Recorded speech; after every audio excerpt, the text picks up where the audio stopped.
अब जिस दाम पर इन अस्पतालों में इलाज हो जाता है, या इनसे भी बड़े अस्पताल कोई होंगे उनमें इलाज हो जाता है, तो लंदन और अमेरिका के हॉस्पिटल में जिस दाम पर इलाज होता है ये उससे 10वें हिस्से पे करते हैं। अगर ये 1/10 पे करेंगे तो आज वो वक्त दूर नहीं कि बाहर से पूरा पेशेंट यहां आना शुरू हो जाएगा। आज इंग्लैंड की जो हेल्थ सर्विस है, वहां अगर आपको हार्ट का ऑपरेशन करवाना है या सर्जरी करवानी है, डॉक्टर से अपॉइंटमेंट भी चाहिए, तो 10-10 महीने 2-2 साल की लिस्ट लाइन लगी हुई है। तो वो लोग धीरे धीरे भारत की ओर आएंगे कि यहां आना, पूरा खर्चा यहां आने का, एक साथी साथ ले आना, उसका खर्चा करना, यहां अस्पताल को पैसे देना और फिर बाहर चले जाना, वो 1 सप्ताह में हो सकता है। वहां 2 साल की वेटिंग लिस्ट है और इसका खर्चा वहां से 1/10 या 1/5 होगा। तो जब हमारी अर्थव्यवस्था की ताकत ये हो जाएगी और धीरे धीरे वो बनती है, और मैंने इसका कहा कि अगर इन्होंने हॉस्पिटल चेन बना ली, या कोई मेडिसिटी बन गई, कोई मैक्स बन गया, कोई इस तरह के हॉस्पिटल बन गए, कोई अच्छी क्वालिटी के सस्ते महंगे दाम के होटल्स बन गए, एजुकेशनल इंस्टीट्यूशंस बन गए। अब यहां उनमें पढ़ाई करवाना और विदेश में करवाना, उसके भीतर कितना खर्चे का अंतर है। और कोई आईआईटीज हमारी वहां की इंजीनियरिंग कॉलेज से कमजोर नहीं, 4 कदम आगे होंगी। तो ये सर्विसेज सेक्टर हमारा आगे बढ़ रहा है। दूसरा चित्र जो हमारी अर्थव्यवस्था का है वो है मैन्युफैक्चरिंग।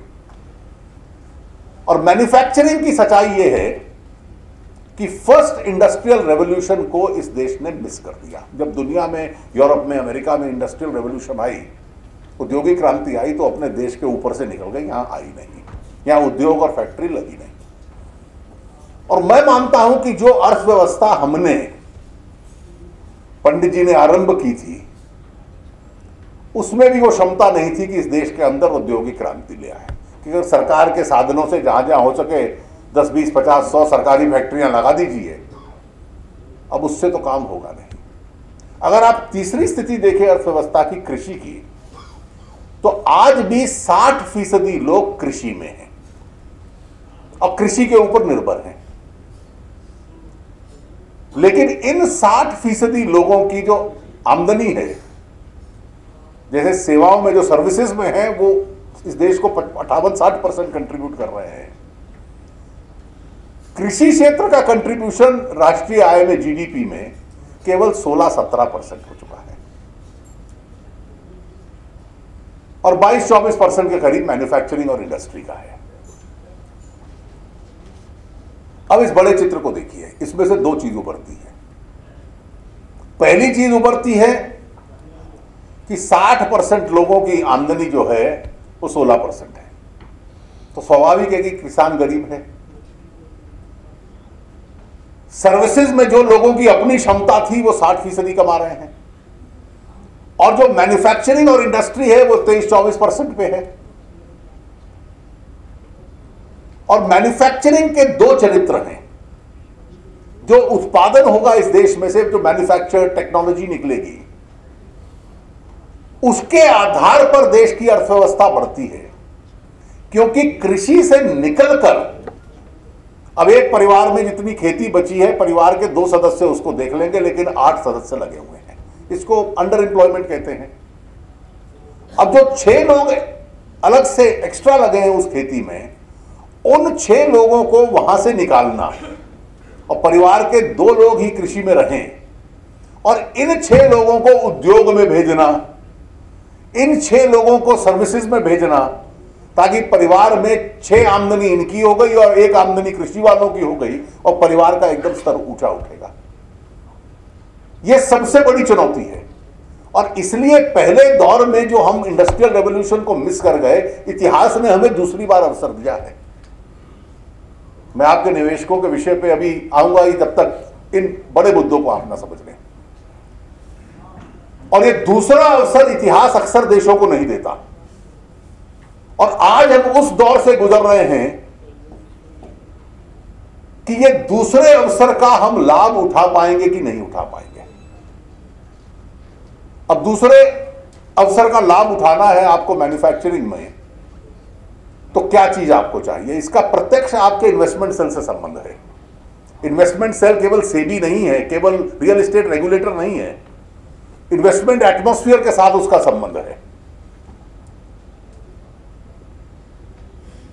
अब आप मैन्युफैक्चरिंग को बढ़ाना चाहते हैं तो पहला प्रश्न आपसे पूछेगा कि आपके देश में जो पैसा मिलता है, जो बैंक से उधार मिलता है, उसकी दर क्या है।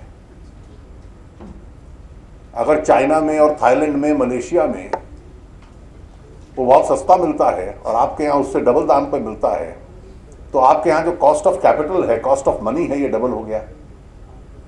तो आपके यहाँ पैसा महंगा है। तो पैसा महंगा है तो कोई व्यक्ति आपकी ओर देखेगा नहीं। मैं इसका एक बार उदाहरण देता हूं, बड़ा सरल। ये हमारे खुल्लर जी बैठे हैं, इन्होंने बहुत सुंदर कमीज पहनी हुई है।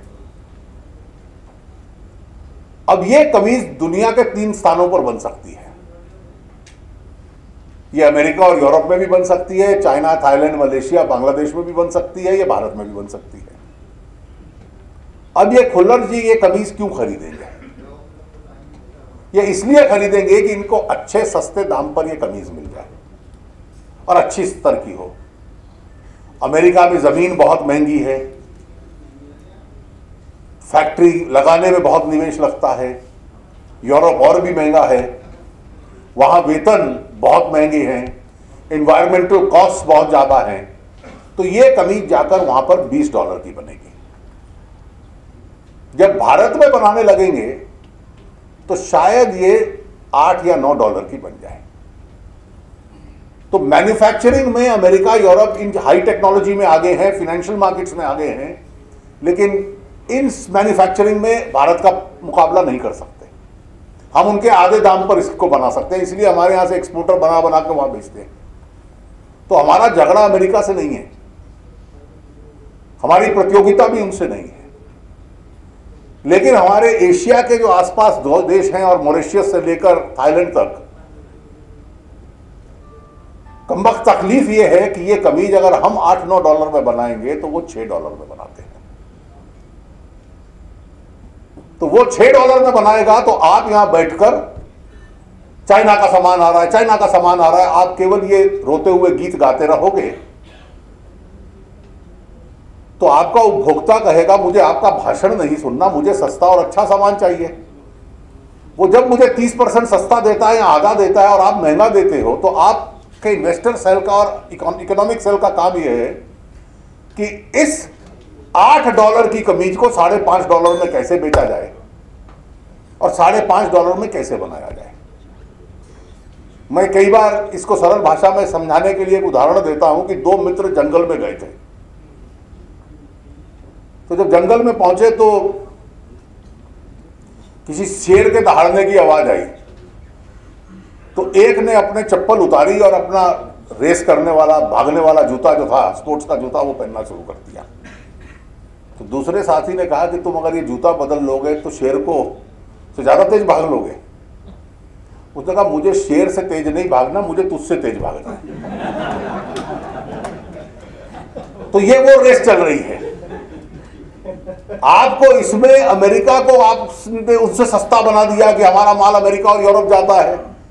स्वाभाविक है, वो हाई कॉस्ट इकोनॉमी है, पर आपसे भी ज्यादा लो कॉस्ट इकोनॉमी आपकी प्रतियोगिता में है और इसलिए वो कोशिश करेंगे कि आपका सामान नहीं बिकेगा, उनका बिकेगा। और इसके कारण बड़े स्पष्ट हैं। मैंने एक कारण आपको बताया, हमारा कॉस्ट ऑफ कैपिटल ज्यादा है, हमारा इंफ्रास्ट्रक्चर कमजोर है, हमारे यहां टैक्सेशन ज्यादा है। आज भी हमारे यहां एक ट्रेड फैसिलिटेशन होता है कि मेरी फैक्ट्री से माल निकलेगा और जब तक पहुंचेगा पोर्ट से और बाहर जाएगा, मेरे पोर्ट के ऊपर कहीं 10 दिन तो नहीं खड़ा रहेगा, मुझे जहाज मिलेगा कि नहीं मिलेगा वहां पर। यहां से पोर्ट जाने तक मेरे पास क्या रेल की सुविधा है, वहां हाईवे है कि सड़क ऐसी है कि 3 दिन ट्रक जैम में रहेंगे। ये जो ट्रेड फैसिलिटेशन है, अर्थशास्त्री इसको कैलकुलेट करते हैं कि किसी भी चीज की कीमत 14% बढ़ या घट सकती है अगर स्टेट फैसिलिटेशन अच्छी है कि कम है। हमारे यहां बिजली की कीमत कितनी है, जो यूटिलिटीज की कॉस्ट है, अगर आप बिजली महंगी दे रहे हो आपके यहां लेबर फ्लेक्सिबिलिटी कितनी है, ये सारे फैक्टर्स जाते हैं कि कॉस्ट नीचे कैसे आए। और जब तक ये नीचे नहीं आएगी आपका मैन्युफैक्चरिंग सेक्टर बढ़ेगा नहीं।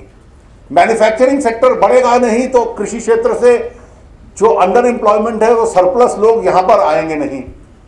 जब वो आएंगे, कुछ सर्विसेज में जाएंगे, कुछ मैन्युफैक्चरिंग में जाएंगे, तो असली जो आमदनी है, रियल इनकम्स है, वो अपने आप में बढ़ेंगी और धीरे धीरे आपका जो मिडिल क्लास का साइज है ये अपने आप में बढ़ता जाएगा। ये इस देश की आर्थिक यात्रा है।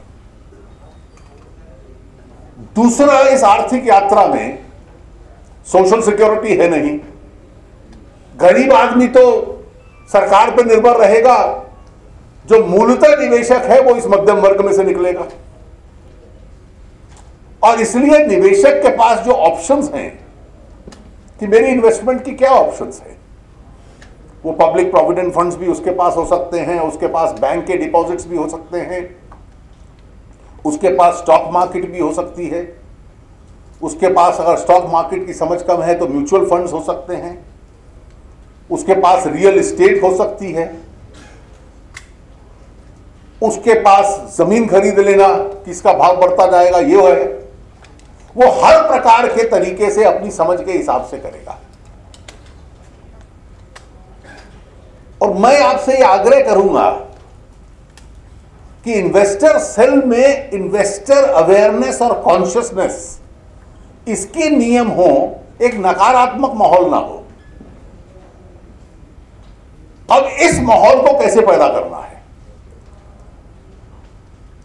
अब इसका बुनियादी तौर से सिद्धांत है कि सरकार और प्रधानमंत्री और वित्त मंत्री आपके पास नहीं आएंगे आपको सलाह देने के लिए कि फ्लैट खरीदो, जमीन खरीदो, या बैंक डिपॉजिट करो, या म्यूचुअल फंड खरीदो।